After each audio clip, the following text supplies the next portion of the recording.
গ্ৰেপ্তাৰ কৰো সাংবাদিক আক্ৰমণকাৰীসকল হুঁশিয়াৰ হুঁশিয়াৰ হুঁশিয়াৰ সাংবাদিক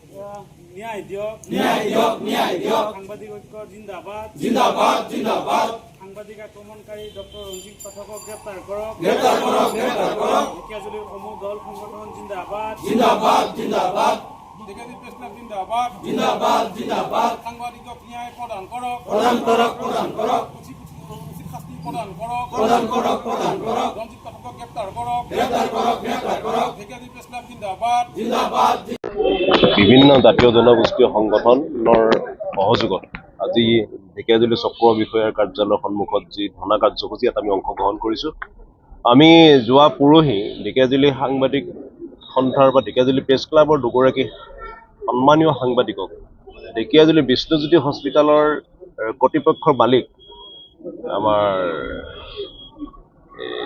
ৰঞ্জিত পাঠকে যি আক্ৰমণ কৰিলে,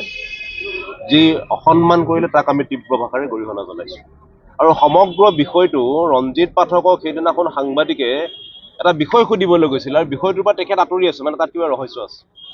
এই গোটেই ৰহস্যটো আৰু সেইদিনাখন কৰা আক্ৰমণটোক আমি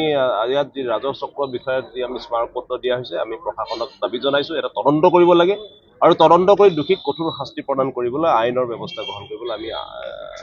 জাতীয়তাবাদী যুৱ ছাত্ৰ পৰিষদৰ পৰা আহ্বান জনাইছোঁ। আৰু ঢেকিয়াজুলিত সাংবাদিকৰ ওপৰত এনেধৰণৰ যি আক্ৰমণ চলি আছে, আজি কেইদিনমানৰ আগতে আক্ৰমণ, আজি আক্ৰমণ,